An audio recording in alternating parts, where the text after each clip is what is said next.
नमो देव शिवसाम नमः समय साराय स्वानुभूत्या चकासते चित्स्वभावाय भावाय सर्वभावान्तरक्षये वन्दितो सर्वसिद्धे गुरुमचलमणो मम गतिं तत्ते ओच्छामि समय पाहुर्मो शुद्धकेवली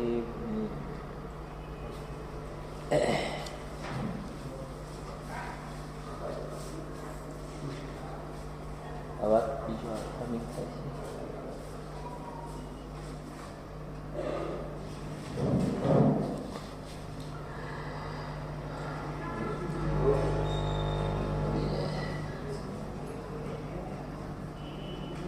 ભગવાન મુકુંદ આચાર્ય દેવ દ્વારા રચય પ્રોબ્લેમ છે. ભગવાન કુંકુંદ આચાર્ય દેવ દ્વારા રચિત સમય સાર પરમાગમમાં પુણ્ય પાપ અધિકાર ગાથા 155 છે. 249 પાનું છે.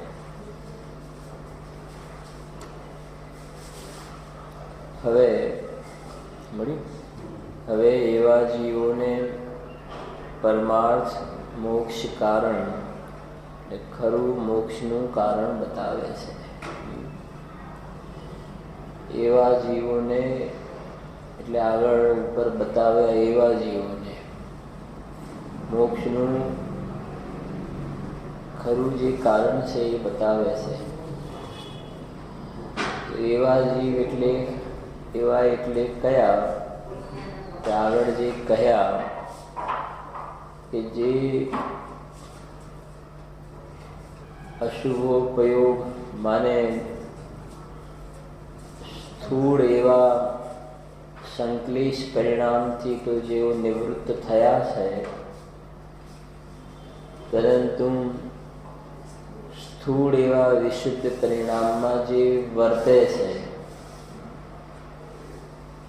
નિવૃત્તિ તો લીધી છે પણ સંકલેશ પરિણામનો જેને છોડ્યા છે અને વિશુદ્ધ પરિણામમાં જે રોકાયા છે, બીજી રીતે કહીએ તો 5 પ્રકારના જે પાપ છે અને પાપ આવી વિષય કચાય ભોગ વિલાસ એ બધાનો તો જેને ત્યાગ કર્યો છે, પરંતુ મહાવ્રતાદિના જે પરિણામ છે, ગુપ્તિ સમિતિ વ્રત તપના જે પરિણામ છે, એ વિશુદ્ધ પરિણામમાં જે ધર્મ માનીને રોકાયા છે. સંતુષ્ટ શબ્દ વાપર્યો છે એટલે 154 ગાથામાં ત્યાં લખ્યું છે. જો 154માં 154માં ટીકામાં છે લખ્યું છે ને ટીકામાં, હા વચ્ચે છે ને કે ટીકાની અંદર તમે જુઓ વાંચીએ છે, સમસ્ત કર્મના પક્ષનો નાશ કરવાથી ઉપજતો જે આત્મલાભ, તે આત્મલાભ સ્વરૂપ મોક્ષને આ જગતમાં કેટલાક જીવો ઈચ્છતા હોવા છતાં બધા તો ઈચ્છતા નથી. કેટલાક જીવો, ઘણા તો એવા પણ છે ને કે ભાઈ હવે મારે સંસાર મોક્ષ બધું જે છે એ મારે, કેટલાક જીવો ઈચ્છતા હોવા છતાં. હમણાં જ મારી જગ્યાએ જવાનું થયું હતું. એ મંદિરના પૂજારી હતા, તો એ પૂજારી જોડે વાત થઈ તો એમને એમ જ કહ્યું કે એટલે એનું જે દિનચર્યા જે કામ કરતા હોય એ કરે કે અમારે શું કહેવાય, શાસ્ત્રનું કોઈ જ્ઞાન પણ નથી કરવું અને અમારે મોક્ષમાં પણ નથી જવું. હા કહ્યું કે અમારે મોક્ષમાં પણ નથી જવું. અમારે સમજાય છે. હા, એક ચર્યા કરે મંદિરમાં બધી, જે જિનેન્દ્ર ભગવાનના અભિષેકનું છે, એનું જે વૈયાવૃત આપ એ બધું બિલકુલ, પણ અંદરમાં એ કે અમારે કોઈ મને જ્ઞાન એમ શબ્દ વાપરે, અમારે જ્ઞાની પણ નથી બનવું ને અમારે મોક્ષમાં પણ નથી જવું. એટલે મેં સામાન્ય થોડું ધ્યાન દોર્યું કે ભાઈ તમે જે રોજ આ બધા આવતા હોય ને આ વાત તમે થોડુંક તમારી રીતે ધ્યાન દોરજો અભિષેક વગેરેની અંદર. એને કહ્યું કે મેં તો કહ્યું પણ કે કોઈ મેં તો 2-3 વખત કહ્યું પણ કોઈ માને ના માને. એટલે કે અમારે કોઈ જ્ઞાની પણ નથી બનવું ને અમારે મોક્ષમાં પણ નથી જવું. એ રીતે પછી એમને અહીંયા જે લખ્યું છે ને, કેટલાક જીવો મોક્ષની ઈચ્છતા હોવા છતાં, કેટલાક, બધા નહીં.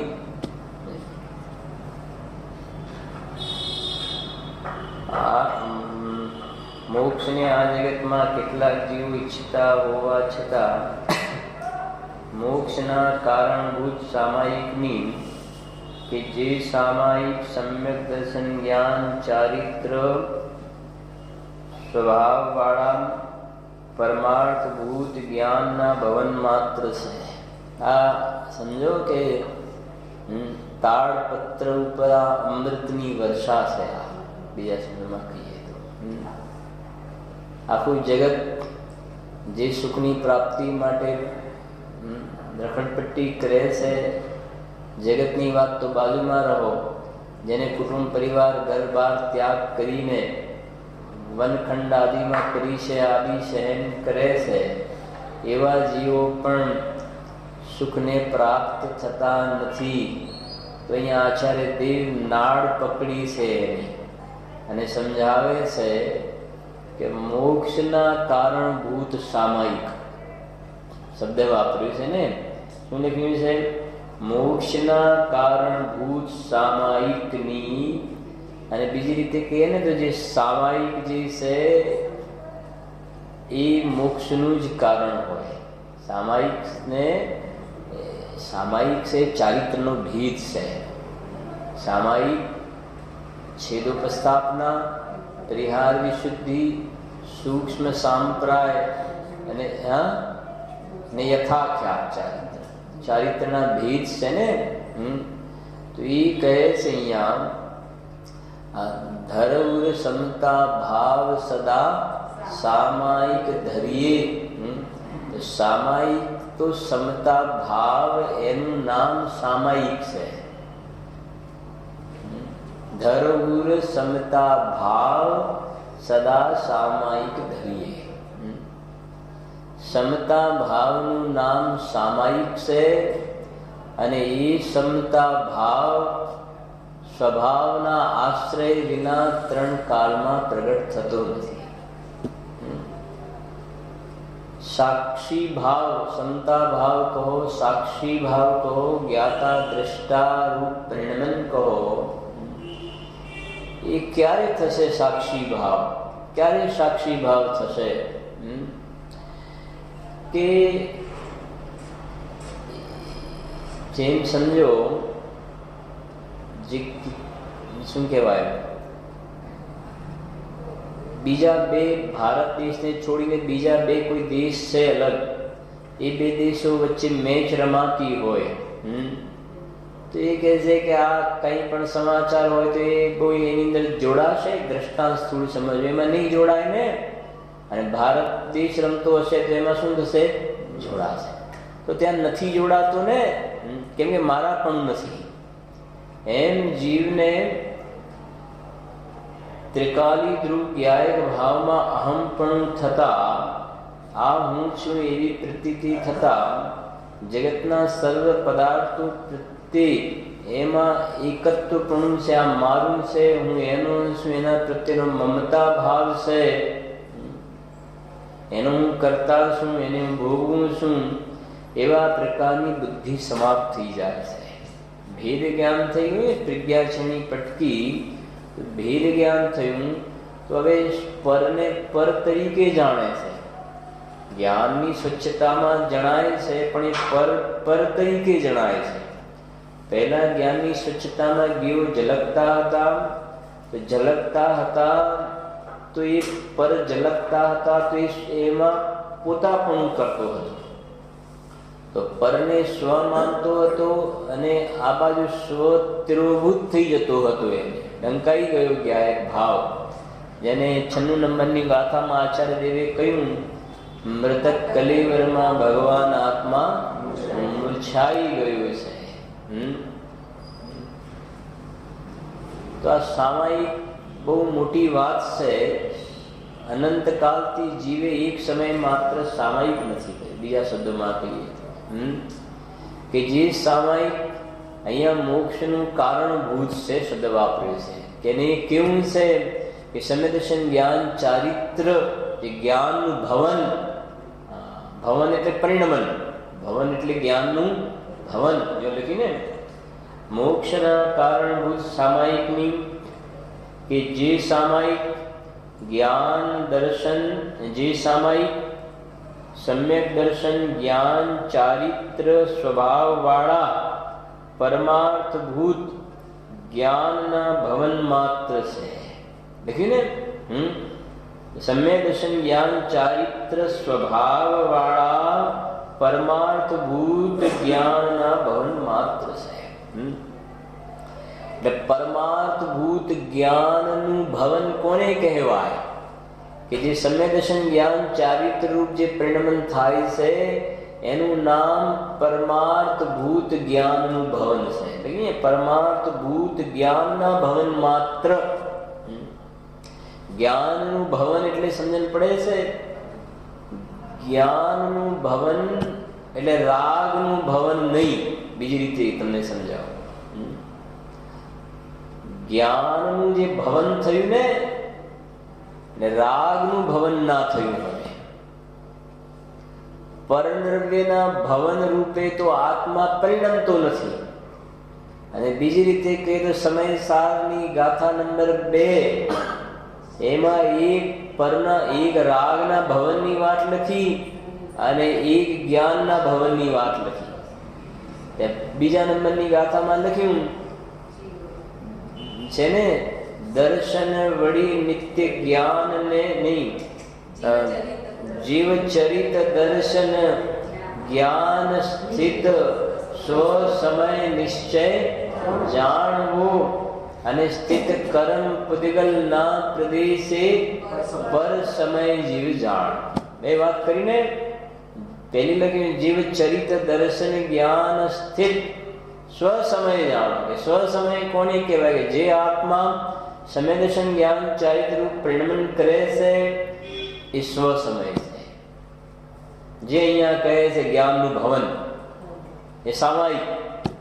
અને સ્થિત કર્મ પુદ્ગલના પ્રદેશે, સ્થિત કર્મ પુદ્ગલના, તો કર્મ પુદ્ગલના પ્રદેશે એટલે જે રાગમાં સ્થિત છે, રાગમાં સ્થિત છે.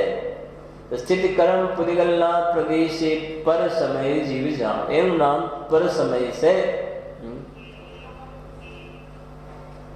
તો અહીંયા જે જ્ઞાનનું ભવન જે શબ્દ વાપર્યો છે એ રાગના ભવનથી ભિન્ન બતાવ્યું. અહીંયા મોક્ષના કારણભૂત સામાયિકની પ્રતિજ્ઞા કરીને આ અજ્ઞાની જીવ સંક્લેશ પરિણામનો તો એને ત્યાગ કર્યો, પણ વિશુદ્ધ પરિણામનું એને સેવન કરવાનું ચાલુ રાખ્યું. હવે જે વિશુદ્ધ પરિણામ વ્રતાદિના તપશ્ચરણ આદિના પરિણામ છે એ વિશુદ્ધ પરિણામ રાગનું ભવન છે કે જ્ઞાનનું ભવન છે? રાગનું ભવન છે ને, રાગનું ભવન છે. એટલે આચાર્ય દેવ કહે છે આગળ જતા કે એ જીવો સ્થૂળ એવા સંક્લેશ પરિણામનો ત્યાગ કર્યો અને સ્થૂળ એવા વિશુદ્ધ પરિણામનું ગ્રહણ કર્યું, પણ સૂક્ષ્મ એવા આત્મ સ્વભાવને ગ્રહણ ના કર્યું.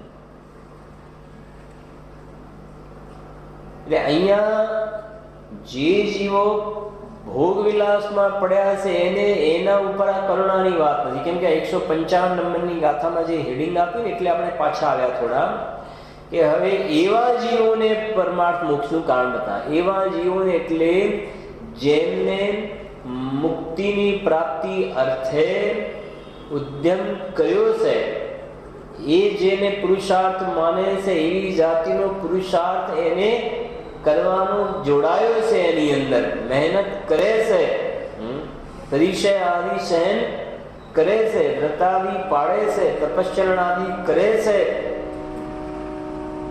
પણ છતાં એ સંસારથી પરિત થતો નથી. મુનિવૃદ્ધાર અનંતવાર ગ્રેવકમાં ગયો. એવા જીવોને બતાવે છે કે મોક્ષનું કારણ તું જે માને છે મોક્ષનું કારણ નથી. તે કેમ હોય સુશીલ જે સંસારમાં દાખલ કરે. હા, હમણાં મેં શિખરજી ગયા ને, પંક્તિ મેં લખી છે 8-10 પંક્તિ બહુ સુંદર છે. કે પંક્તિઓ મેં એને પદ્ય જ લખ્યું હતું ત્યાં મંદિરમાં, કે પ્રસિદ્ધ છે ને એ વાત તો, કે શુભચંદ્ર આચાર્ય અને એમના ભાઈ ભર્તુહરિ. શુભચંદ્ર આચાર્ય જેમને જ્ઞાનાર્ણવ નામનો સુંદર ગ્રંથ રચ્યો છે, એમના ભાઈ ભર્તુહરિ બંને રાજાના દીકરા છે. રાજ છોડીને બંને જંગલમાં ચાલ્યા જાય છે. બંને અલગ અલગ માર્ગ ચાલ્યા જાય છે. થોડાક વર્ષો પછી ભર્તુહરિએ એક સ્વર્ણ વિદ્યા સિદ્ધ કરી.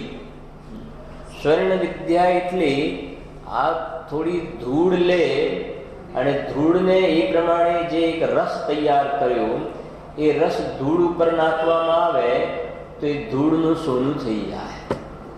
રસ તૈયાર કર્યો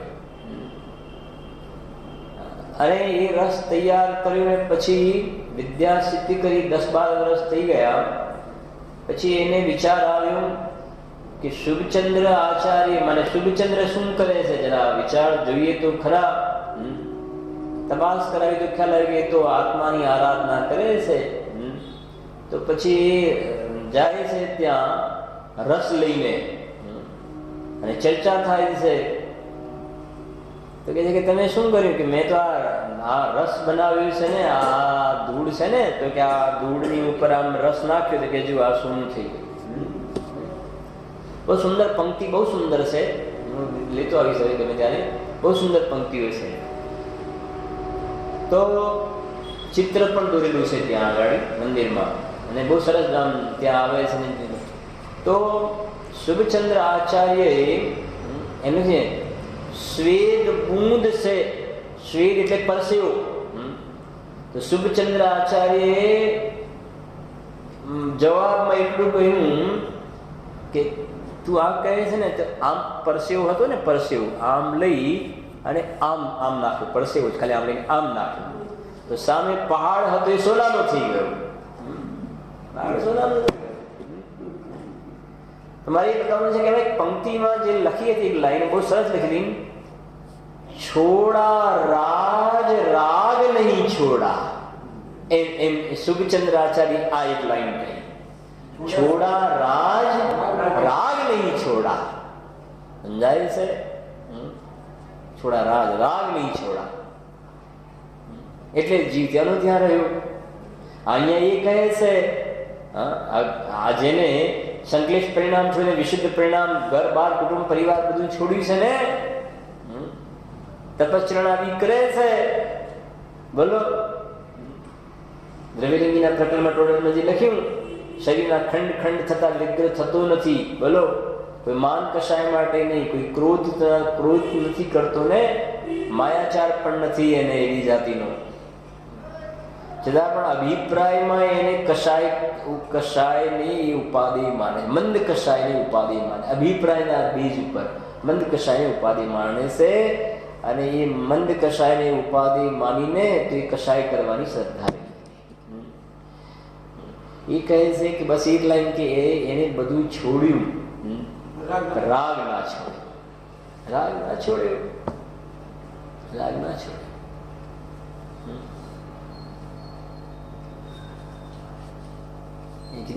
સમ્ય દ્રષ્ટિ તો ઘરમાં હોય છે ને, ઘરમાં જો કુટુંબ પરિવાર વચ્ચે એને રાગ છોડે કે હા એને રાગ છોડે. તમે અર્થ કરજો. એક ગાથા છે, અણુ માત્ર પણ રાગાદિનો સદભાવ વર્તે જેને તે સર્વ આગમ ધર ભલે પણ જાણતો નહીં આત્મને. બસ એક કોઈ ગાથા છે લગભગ.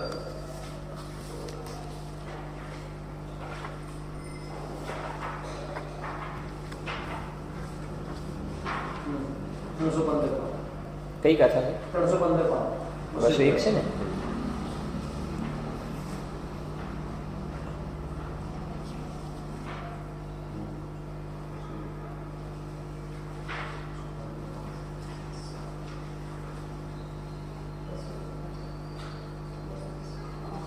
જરા શું આ ગાથાનો અર્થ કરો. મળી? બસ એક ગાથા. અણુ માત્ર પણ રાગાદિનો સદભાવ વર્તે જેને તે સર્વ આગમ ધર ભલે પણ જાણતો નહીં આત્મને. હવે જો તમે એવો અર્થ કરવા જશો કે રાગની હયાતીનું હોવું, પર્યાયમાં રાગની હયાતીનું હોવું, રાગનું હોવું, એને તમે રાગનો સદભાવ એમ કહેશો તો વાંચો, અણુ માત્ર પણ રાગાદિનો સદભાવ વર્તે જેને. તો પછી મુનિરાજને પણ છઠ્ઠા ગુણસ્થાની મુખ્યતાની વાત કરો તો રાગનો સદભાવ છે ને. હવે આત્માને જાણે છે કે નહીં? જાણે છે. તો પછી લાઈન ખોટી પડશે ને યાર.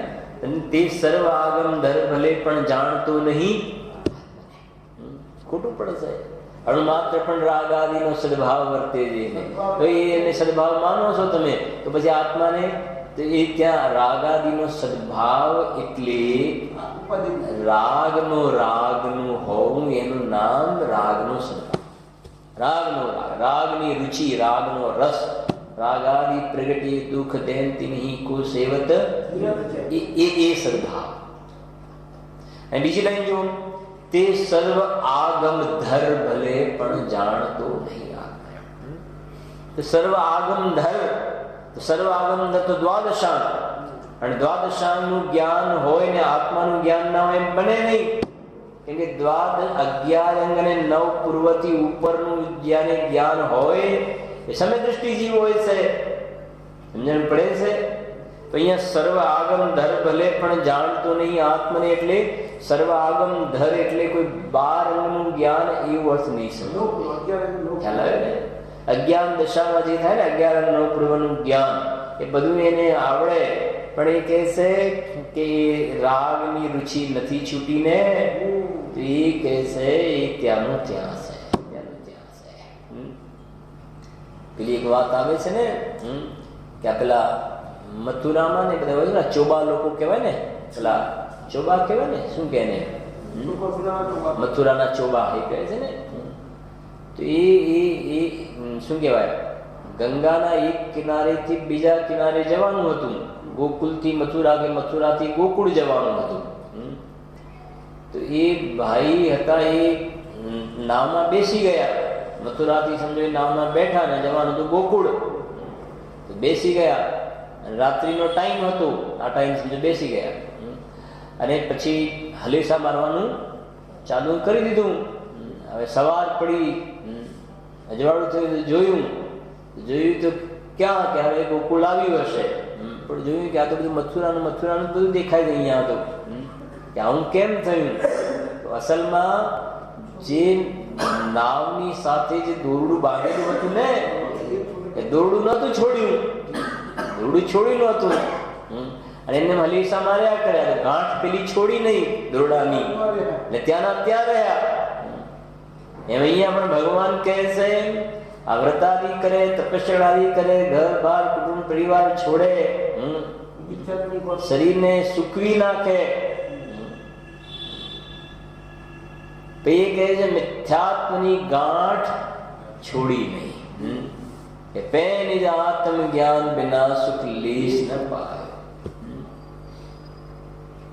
અને તમને ખ્યાલ હશે કે ગુરુદેવસિંહ જે પહેલે વ્યાખ્યા કરતા હતા, અને સમજુ છું ત્યાં સુધી એ હિંમતભાઈએ જ્યારે વાત કરીને એમને બેનસિંહને સંકિતની વાત કરી, ગુરુદેવ વ્યાખ્યા કરતા હતા કે આ જીવે દ્રવ્યલિંગી એવા ધારણ કર્યા કે શરીરની ચામડી ઉતરડી નાખવામાં આવે, આ ઉપરથી ઉતારવામાં, અને મીઠાનો ખાર છાંટવામાં આવે, મીઠું, તો પણ આંખનો ખૂણો પણ લાલ ના થાય. એ સાધારણ વાત થોડી છે. આમ જો તો એટલી મંદ કષાય જેને શુક્લ લેશ્યા કહે છે, શુક્લ લેશ્યા, એવી જાતિની મંદ કષાયના આચરણ પાલન અનંતવાર આ જીવે કર્યા. ગજબ વાત છે. આમ વિચારે તો ત્યાં સ્વામીજી કહ્યું કે એવું કર્યું પણ આ જીવે આત્માની અનુભૂતિ ના કરી, કે જે આત્માની અનુભૂતિનું નામ સમ્યક દર્શન છે ને ત્યાંથી ધર્મની શરૂઆત થાય. હા, મને સમજો કે આ એક બહુ મોટી સમ્યક દર્શન એ સર્વોત્કૃષ્ટ ચીજ છે ધર્મના ક્ષેત્રમાં પ્રવેશ કરવાની. અને સમ્યક દર્શનનું સ્વરૂપ શું છે ખરેખર, એ ગુરુદેવ શ્રીએ આપણને એનું સ્વરૂપ સમજાવીને સમજાવ્યું કે આપણા પર અનંત અનંત ઉપકાર કર્યો છે. સંસારમાં રખડપટ્ટી કરતા કરતા કરતા કરતા પરિભ્રમણ કરતા કરતા આ જીવને એક તો મનુષ્ય ભાવ મળ્યો. બોલો, મનુષ્ય ભાવ મળ્યો. મેં કહ્યું હતું ત્યાં આગળ શિખરજીમાં જે હવે તો રિક્ષાઓની એવું થઈ ગયું છે, તો પછી મેં રિક્ષાવાળા ભાઈને થોડી વાતચીત થઈ તો એને કહ્યું કે સાહેબ, એને કહ્યું कि अभी तो एक पैसेंजर मिल जाते हैं तो हमारा मतलब चलता है, और नहीं होता है तब हम मच्छी मारने के लिए चले जाते हैं. मैं ત્યાં વ્યાખ્યાનમાં પણ કહ્યું, ત્યાં મચ્છી મારને કે लिए चले जाते हैं. તો મેં કહ્યું કે જો કે મનુષ્યનો ભાવ રખડપટ્ટી કરતા એને પણ મનુષ્યનો ભાવ તો મળ્યો ને સમ્યક શિખરજીમાં જન્મ્યો. જે શ્રીમદજી લખે ને બહુ પુણ્ય કેરા પૂંજતી શુભ દેહ માનવ નવો મળ્યો. પણ હવે આખી જિંદગી માછલીઓને પકડશે, મારશે, એનું સેવન કરશે અને મરીને પાપ બાંધીને જે ખોટી ગતિઓમાં ચાલ્યો જશે પાછો. અને એક આ જીવ છે કે એ બિલકુલ એક 100માં માત્ર દોરો પરવાનું કામ બાકી રહે છે. જે સમ્યક દર્શન કહેવાય ને કે એની વ્યાખ્યાઓ સમ્યક દર્શનના સ્વરૂપને અલગ અલગ પ્રકારે સમજાવવામાં આવતું હતું. કે કોઈ કહે જૈન કુળમાં જન્મ થયો એટલે સમ્યક દર્શન થઈ ગયું, કોઈ એમ કહેતું કે દેવશાસ્ત્ર ગુરુની શ્રદ્ધા આપણે બીજાને માનતા નથી સમ્યક દર્શન, કોઈ એમ કહેતું કે નવતત્વની ભેદરૂપ શ્રદ્ધા, નવતત્વના નામ આવડી ગયા એનું સ્વરૂપ એટલે સમ્યક દર્શન થઈ ગયું. આગળની ગાથામાં એ જ વાત આવવા વાળી છે આપણે 155માં. એ ખરેખર સમ્યક દર્શનનું સ્વરૂપ શું છે એ શાસ્ત્રમાં તો લખેલું હતું, પણ એ શાસ્ત્રમાં લખેલી એક લાઈન સમજો, બીજી રીતે કહું, એ સમ્યક દર્શનની એક લાઈન કે ભૂતાર્થના આશ્રય સમ્યક દર્શન થાય છે, એ એક લાઈનને ગુરુદેવ શ્રીએ 45 વર્ષ સુધી ભણાવ્યા. બીજી સમજાય છે કે નહીં? ગુરુદેવ શ્રીએ 45 વર્ષ સુધી એક જ લાઈન ભણાવી છે. બીજી રીતે વિચાર કરો, બોલો, એક લાઈન ભણાવી સમ્યક દર્શનનું સ્વરૂપ સમજાય.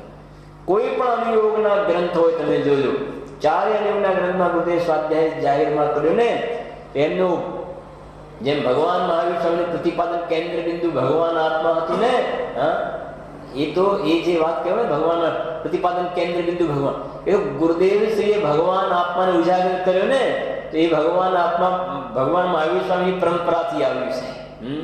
તો એ સ્વામીજીએ 45 વર્ષ સુધી બસ એ નથી એકડ એક જ ઘૂંટાવ્યો, એમ ધર્મનો એકડો, એમને કોઈ સમ્યક જ્ઞાન ને સમ્યક ચારિત્ર ઉપર કે એના ઉપર વધારે કોઈ સમ્યક દર્શન થતા જ્ઞાન સમ્યક થઈ ગયું. અને ભલે જે સંયમ વાળું ચારિત્ર ભલે પ્રગટ ના થયું, પણ સમ્યક્ત્વ આચરણ ચારિત્ર તો ત્યાં થયું. કેમ કે આ ચારિત્ર માટે પણ કોઈ ઝઘડા કરે છે, એની ચારિત્ર તો ત્યાં હોય, પણ સમ્યક્ત્વ આચરણ ચારિત્ર પણ શાસ્ત્રમાં કહ્યું છે. સમ્યક્ત્વની સાથે અનંતાનુબંધી કશાય ગઈ તો એટલું પણ ત્યાં ચારિત્ર પ્રગટ થયું છે. ત્યાં સ્વરૂપાચરણ ચારિત્ર તો કહેવાશે, કેમ કે એ સ્વરૂપાચરણ ચારિત્ર ચોથાથી જ્યાં સુધી આગળ છે ને ત્યાં સુધી સ્વરૂપાચરણ જ કહેવાશે આગળ. કેમ કે છડાણામાં લખ્યું ને સુનિયે સ્વરૂપાચરણ અબ, સુનિયે સ્વરૂપાચરણ, તો એ કઈ ઢાળમાં હશે?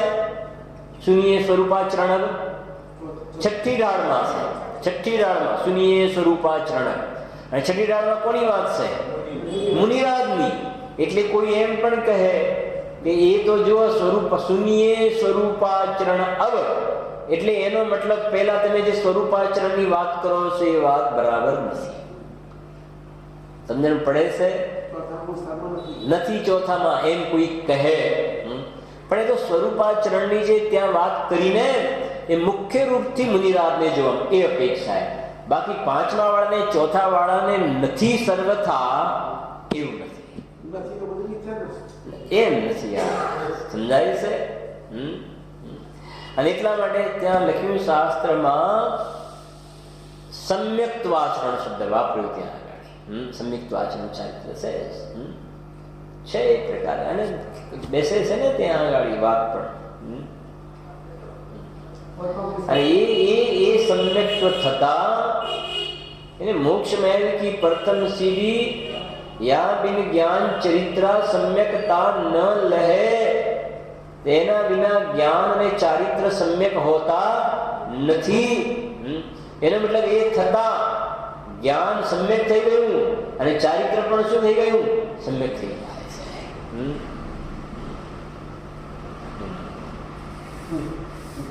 બહુ આ સમજો ને. એટલા માટે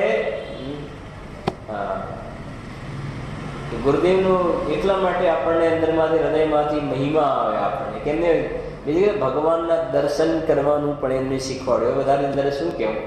ખાવા પીવાનું, પહેરવા ઓઢવાનું, રહેવાનું, બોલવાનું તો એ શીખવાડ્યું. એ બધી વાતો તો સ્થૂળ છે. ભગવાનના દર્શન પૂજન કરવાનું શીખવાડ્યું એ પણ એક અપેક્ષા એ સ્થૂળ છે. એક અપેક્ષા યાત્રા વગેરે. પણ એનાથી આગળ વધીને વાત કરીએ તો આત્માનુભૂતિ કરવાથી ધર્મ પ્રગટ થાય છે. એ પણ ગુરુદેવ શીખવાડ્યું છે.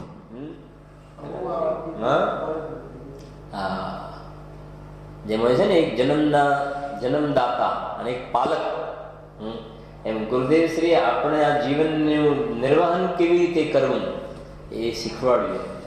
હા, બાકી ધર્મના ક્ષેત્રની દુકાનો તો ઘણી છે. કોઈમાં ધર્મ, કોઈ આમાં ધર્મ બતાવે, કોઈ આમાં ધર્મ બતાવે. અરે લોકમાં આપણે કહેવા જઈએ તો આપણને કહેતા પણ એમ થાય. બધા વાતો કરે મારે તો બધી પ્રકારના ઓફિસોમાં તો હોય ને, તો કે અત્યારે બધાના એટલા બધા ધર્મના ફાંટા પડી ગયા છે. બધા કોઈ શું કહેવાય આશારામમાં માને ને, કોઈ બ્રહ્માકુમારીમાં માને ને, કોઈ બાબામાં માને ને, કોઈ આમાં માને ને, કોઈ આમાં માને ને. કેટલા બધા ભગવાન થઈ ગયા છે. તો એમ કહે કે એ બધા ભગવાનને ભેગા કરીને લારીમાં એમ કે એ જાય તો પણ ભગવાન વધી પડે એટલા બધા ભગવાન થઈ ગયા છે. એ કેમ કહે? બીજો હતો એ કોઈ આમ કે કોઈ આમ કે, તો બીજો એમ કહે વળી કે છેવટે બધા વાત તો ભગવાનની જ કરે છે ને. સમજે બેનો વ્યૂ પેલો હોય કે પેલો એક તો બિલકુલ નાસ્તિક દ્રષ્ટિથી કે આ બધું ધતિંગ છે. બીજો વળી એમ કહે કે આ બધા ભલે પણ છેવટે વાત તો બધા કોની કરે છે? ભગવાનની કરે છે ને. ત્યારે આપણને એમ થાય કે સરવાળે બે ભૂલા છે. પેલો તો માનતો જ નથી બિલકુલ, અને પેલો કહે છે છેવટે બધા વાત તો ભગવાનની કરે છે ને. ત્યારે આપણને એમ થાય કે એકે ભગવાનની વાત નથી કરતા, બધા ડૂબાડવાની વાત કરે છે. પથ્થરની નાવ જેવા છે, સ્વયં ડૂબે ને બીજાને પણ ડૂબાડવા વાળા છે. બોલો હવે.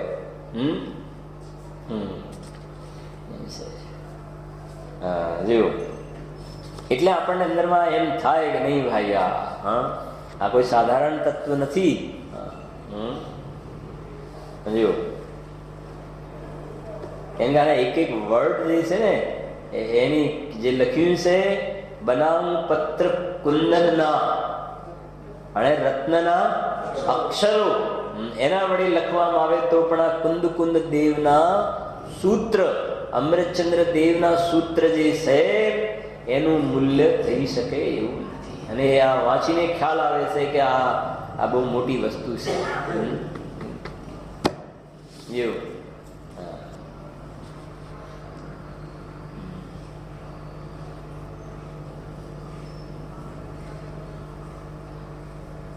મોક્ષના કારણભૂત સામાયિકનું કે જે સામાયિક સમ્યદર્શન જ્ઞાન ચારિત્ર સ્વભાવ વાળા પરમાર્થભૂત જ્ઞાનના ભવન માત્ર છે એવા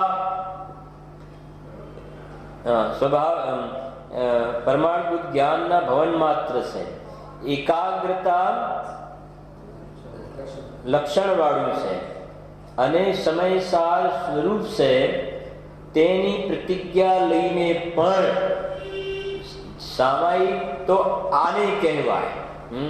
હવે પ્રતિજ્ઞા તો એની લે છે, પ્રતિજ્ઞા તો મોક્ષના કારણભૂત સામાયિક લે છે. સમ્યદર્શન જ્ઞાન ચારિત્ર મોક્ષ માર્ગ એની પ્રતિજ્ઞા લે છે, પણ રોકાય છે શેમાં? હવે સમ્યદર્શન જ્ઞાન ચારિત્ર તો એને છે નહીં, પ્રતિજ્ઞા એની કરે છે, રોકાય છે બીજે.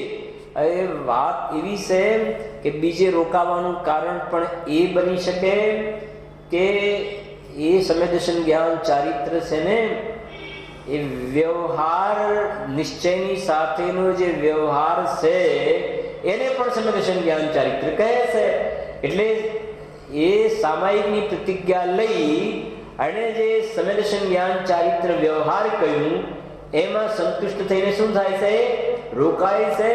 પણ ભગવાન કહે છે કે સાંભળ, એ વ્યવહાર સમ્યદર્શન જ્ઞાન ચારિત્ર છે એ કોઈ મોક્ષના કારણભૂત સામાયિક નથી. કેમ? કેમ કે જ્ઞાનનું ભવન નથી. શું કહ્યું? એ જ્ઞાનનું ભવન નથી, રાગનું ભવન છે. એ જે વ્યવહાર સમ્યદર્શન જ્ઞાન ચારિત્ર પરિણમન છે એ રાગનું પરિણમન છે, અને રાગરૂપ પરિણમન છે ત્યાં જ્ઞાનનો અંશ જોવામાં આવતો નથી. ટોડરમલજીના શબ્દોમાં કહીએ તો એ દાણાને છોડીને માત્ર ફૂતરાને ખાંડે છે. એ છે અને ખેદ ખિન્ન થાય એનાથી. આ કશાય મંદ છે તો દેવ પર્યાયમાં જાય, પણ ગુરુદેવ કહે છે કે જેમ સમ્ય દ્રષ્ટિ હોય એ બે પાંચ ભાવે મોક્ષે જાય. સમજો, બે પાંચ ભાવે મોક્ષે જાય. વચ્ચે થોડા ભાવ હોય ગણતરીમાં લેવાય નહીં. એમ મિથ્યા દર્શન સહિત જીવ તપશ્ચરણાદિ કરે છે તો કશાયની મંદતા છે ને તો દેવાદિ પર્યાયમાં જાય. તો એ કહે છે એ પ્રમાણે બે ચાર ભાવ કરે પણ સાથે મિથ્યા દર્શન છે ને તો એ જીવ એકેન્દ્રિયાદિ પર્યાયમાં ચાલી જશે. સ્થાવર પર્યાય ત્રસ પર્યાયની સ્થિતિ એની પૂરી થઈ જશે અને પછી એકેન્દ્રિય સ્થાવરમાં ચાલ્યો જશે. તો વચ્ચેના બે ચાર ભાવ છે ગણતરીમાં લેવાતા નથી. બે ને સમજે ને, સમ્ય દ્રષ્ટિને પણ બે ચાર ભાવ ગણતરીમાં નહીં લેવાય અને મિથ્યા દ્રષ્ટિને પણ બે ચાર સારા ભાવ મળ્યા. સમજણ પડે છે? સમ્ય દ્રષ્ટિને પણ બે ચાર સારા ભાવ મળ્યા, મિથ્યા દ્રષ્ટિને પણ બે ચાર સારા ભાવ મળ્યા, પણ ગણતરીમાં બે ના નહીં લેવા. અને એક જશે સિદ્ધાલયમાં અને એક જશે કેન્દ્રિયાદિમાં ચાલી જશે. કેમ? કેમ કે પેલાને કેમ ગણતરીમાં નથી લેવાતા સમ્ય દ્રષ્ટિને? એટલા માટે ગણતરીમાં નથી લેવાતા કે મિથ્યા તો ચાલી ગયું છે ને, તો ભાવતરનું મૂળ ચાલી ગયું છે, તો એ ચાલી ગયું છે તો હવે રખડવાનું નથી, મોક્ષમાં જ, બાકી ગણતરીમાં નથી લેતા અમે. અને પેલાને કેમ ગણતરીમાં નથી લેતા? કે સારા ભાવ શું કામ ગણતરીમાં લેવાના? કેમ કે પછી તો એકેન્દ્રિયાદિમાં ચાલે જવાનું છે, ત્યારે રહેવાનું છે, માટે અમે ગણતરીમાં નથી લેતા. આટલી લાંબી દ્રષ્ટિ ફેલાવીને પ્રતિપાદન કરવાની તાકાત સ્વામીજીની છે. બાકી શાસ્ત્રમાં તો સીધું આચાર્ય સૂત્રો ને કલશ ને ગાથાઓ લખીને ગયા, બાકી એમાંથી ગરગથ્થુ ભાષામાં બિલકુલ એની અંદરમાં આમ જનતા પણ ઊંચા વિષયને સરળતાથી સમજી શકે એવી એક સ્વામીજીને અદ્ભુત શ્રુતની લબ્ધિ હતી. બીજી શબ્દોમાં કહીએ જેના માટે બેનશ્રી લખ્યું ગુરુદેવશ્રીને શ્રુતની અદ્ભુત લબ્ધિ હતી કે પોતે જ એટલા રસકસથી બોલે છે કે સાંભળનારનો રસ જળવાઈ રહે છે. એમ કહ્યું સાંભળનારનો કે પોતે જ એટલા રસકસથી બોલે. અને એ તમે વાંચો ત્યારે ખ્યાલ કે ગાથાઓનો સ્વામીજી અર્થ કરે અને વિશેષ કરીને બધાએ કર્યો, પણ પ્રવચન સાર જે ગૂઢ જે ગ્રંથ છે એના ગુરુદેવજી એક પ્રવચન કર્યા છે ને ત્યારે તમને ચોક્કસપણે એમ લાગે સ્વામીજીને શુદ્ધિ લગતી હતી, કેમ કે એના વિના એક લાઈન અર્થ નહીં કરી શકે. આ 155ની ગાથાઓ છે ને, આપણે એકાદ વ્યાખ્યાન કહ્યું, ગુરુદેવ કહ્યું, દિલ્હીમાં મોટી ચર્ચા થઈ અને પછી આ બધા શેઠિયા લોકોને તો બહાર કાઢવા પડે અમારે, એમ ખ્યાલ આવ્યો. સમ્યકની ચર્ચામાં સમ્યક દર્શન, સમ્યક જ્ઞાન, સમ્યક ચારિત્ર, મોક્ષનું કારણ કોને કહેવાનું, એ પછી લખ્યું જૈનેન્દ્ર વર્ણી હતા.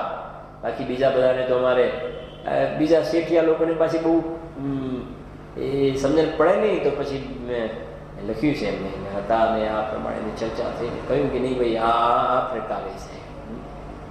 કેમ કે ગાથા આગળ આવશે કે જીવા ગાથા છે ને, જુઓ, જીવાદિનું શ્રદ્ધાન સંકિત છે, જીવાદિનું શ્રદ્ધાન સંકિત એટલે જીવાદિનું શ્રદ્ધા 155 જીવાદિનું શ્રદ્ધા ને જીવ અજીવ આશ્રમન સમન વિદ્રા, તો અમને આ સાત તત્વની જેમ શ્રદ્ધા છે એટલે એ સમન્વયન થઈ ગયું, પછી જ્ઞાન થઈ ગયું, ચારિત્ર થઈ ગયું અને પરમાર્થ મોક્ષનું કારણ આચાર્ય દેવે લખ્યું છે કુંદકુંદ દેવે. તો ગુરુદેવ અર્થ કર્યો, ગુરુદેવ અર્થ માને અંદરનો એમનું હૃદય ખોલ્યું, કુંદકુંદ દેવ ચંદ્ર, કે તમે આજે ભેદરૂપ જેમ શ્રદ્ધા માનો છો ને એવી શ્રદ્ધાની વાત નથી. આ સમજણ પડે, એની વાત નથી જે છડાળાની ત્રીજી ઢાળમાં જીવ અજીવ તત્વેરુ આશ્ર બંદરુ સંવર જાનો નિર્જર મોક્ષ કહે જીન તિનકો જ્યો કા ત્યો શ્રદ્ધાનો, એ નથી અહીંયા, એ નથી આ. કેમ કે એ જે છડાળામાં લખ્યું ને કે જીવ અજીવ તત્વેરુ આશ્ર બંદર સંવર જાનો નિર્જર મોક્ષ કહે જીન તિનકો જ્યો કા ત્યો શ્રદ્ધાનો, એ લાઈન આવી છે, એ તો વ્યવહાર સમ્યક કરી છે.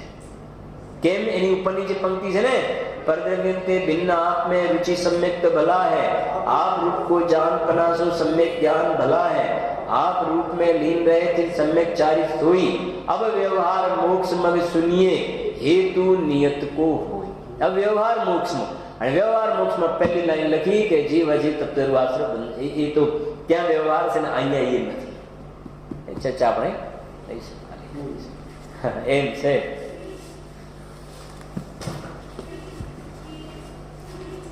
અને કાલે આ તત્વાસૂત્ર પણ સાથે આપણે રાખજો. એની અંદર જે છે ને નિશ્ચય સમ્યક દર્શન, વ્યવહાર સમ્યક દર્શનની